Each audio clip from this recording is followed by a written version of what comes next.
Assalamualaikum warahmatullahi wabarakatuh. Salam sejahtera. Pada video kali ini saya akan berbagi kembali mengenai informasi update kripto, dan di akhir video saya akan men-sharingkan mengenai unboxing mengenai perak batangan yang baru saya dapatkan dari marketplace. Oke, langsung kita lanjut ya guys. Oke, berita pertama mengenai kripto yang paling menarik adalah beberapa hari yang lalu di website BIS atau Bank International for State Settlement, yaitu gabungan beberapa bank sentral di dunia. Saya pernah menyebut ini di video sebelumnya. Di dalam websitenya, BIS menyebutkan telah ada blueprint atau cetak biru mengenai cross border payment atau pembayaran lintas negara yang mereka namakan Nexus. Sebelum kita lebih jauh lagi mengenai pembahasan atau informasi mengenai Nexus ini, kita akan melihat dulu mengenai technical analysis di cryptocurrency. Menurut CoinMarketCap, dari 10 besar cryptocurrency masih tetap Bitcoin. Posisi kedua tetap Ethereum, lalu Ether, Binance Coin, Cardano, dan posisi ke-6 adalah XRP. Posisi ke-7 USDC, posisi ke-8 Dogecoin, posisi ke-9 adalah Polkadot, posisi ke-10 ada Uniswap.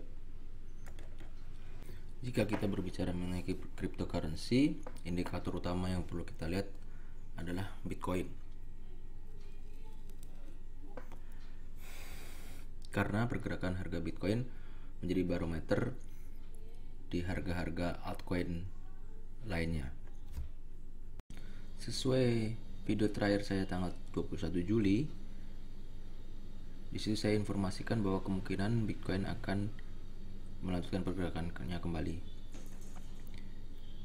Ternyata dilihat dari grafik ini, Bitcoin berhasil menembus garis linear hijau, garis linear biru, sampai menembus kotak konsolidasi berwarna orange ini. Sampai dengan tanggal 31 Juli, dilihat dari grafik di sini, konsisten melakukan penaikan, walaupun ada penurunan sedikit di tanggal 29 Juli dan tanggal 30 Juli. Namun di tanggal 31 Juli muncul candle doji. Di tanggal setelahnya, lihat dari chart di sini, Bitcoin ternyata mengalami koreksi sampai dengan posisi hari sekarang 2 Agustus. Tapi menurut saya koreksi tersebut masih dalam koreksi sehat. Mengingat sejak tanggal 21 Juli sampai dengan 31 Juli, Bitcoin konsisten melakukan kenaikan harga. Saya menggunakan exponential moving average 21 hari karena namanya juga Fibonacci. Saya menggunakan hari yang sesuai dengan deret hitung Fibonacci. Nah, dari chart tersebut ini, maka kalau saya akan mengambil posisi pembelian di altcoin. Bisa kita lihat besarannya bagi saya mungkin masuk akal di 20% dari porto yang kita sisihkan tiap bulannya untuk investasi. Selanjutnya, jika mengalami penurunan lagi, saya akan menunggu harga Bitcoin menyentuh di moving average 34 hari.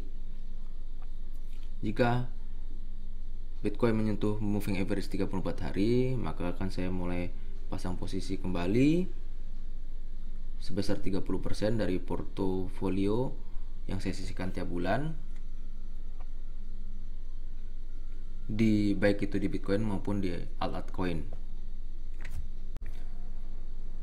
Dan lalu jika Bitcoin kembali mengalami penurunan, maka saya akan keluarkan semua 50% dari budget yang saya sisihkan tiap bulannya untuk investasi saat Bitcoin memasuki atau menyentuh garis moving average 50 hari dan saat Bitcoin kembali masuk ke kotak konsolidasi. Bagi saya pribadi, saya masih meyakini bahwa cryptocurrency masih dalam posisi tren bullish. Jika kita lihat dalam skala time frame mingguan,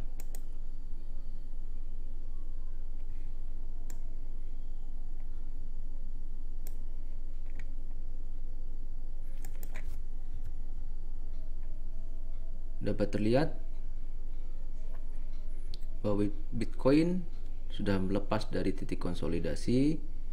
Dalam hal ini seperti video yang sebelumnya, bahwa pola ini adalah pola head and shoulder menurut saya, dan Bitcoin telah dapat melewati atau mampu melewati kotak konsolidasi.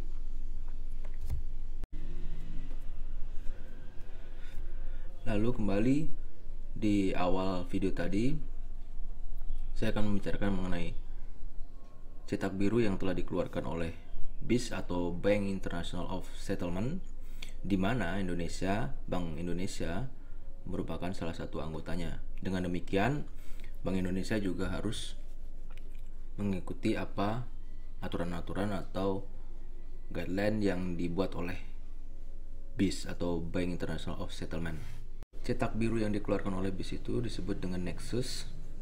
Jika dilihat dari website BIS, di sini mereka mengatakan bahwa Nexus is a model for connecting multiple national payment system into a cross-border platform that could enable international payment to happen as quickly as sending a text message.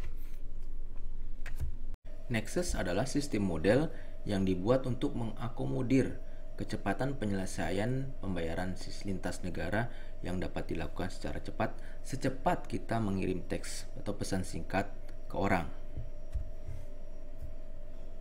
Selama ini mungkin dengan sistem BI Fast, kita mengirim rupiah ke luar negeri membutuhkan waktu 1 hari atau beberapa hari.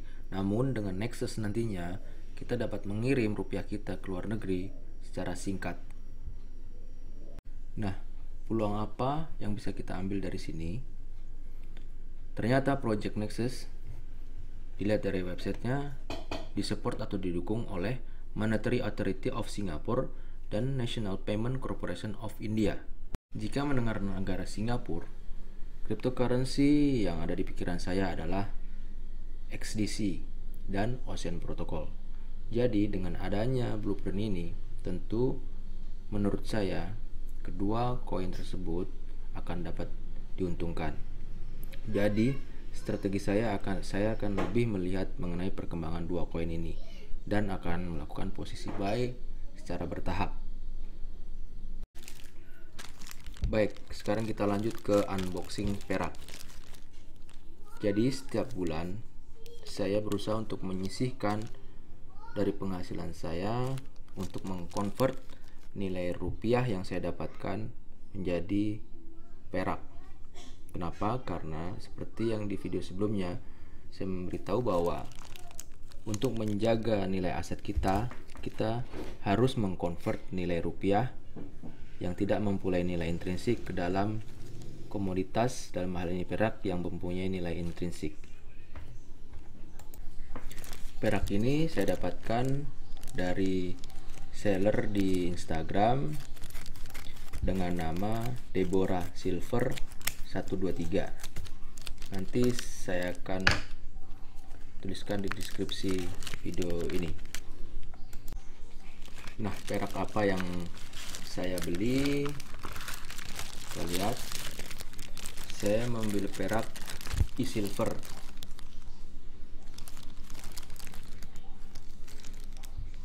dengan model merak yang baru saja dikeluarkan oleh e-silver. Saya dapatkan perak ini dengan harga 18.000 per gramnya untuk satu batangan 50 gram. Selain itu, saya recommended seller ini karena beberapa kali saya melakukan pembelian diberikan bonus. Dalam hal ini kalau sekarang ini saya diberikan bonus 1 gram perak alfat ya. Jadi jika kalian ingin lihat-lihat perak, bisa dilihat ke Deborah Silver 123 di Instagram. Kita lihat memang e-silver ini adalah pemain lokal namun tidak kalah dengan produk luar. Cetakannya sangat bagus. Kita lihat seperti kualitasnya tidak kalah dengan luar. Kita lihat di sini bening seperti kaca. Jadi mereka juga saya rasa mempunyai investasi yang cukup besar dalam membuat perak-perak ini, cetakan perak-perak ini. Ya, itulah sekian dari video saya. Tepian hulu airnya bersih. Sekian dulu. Terima kasih.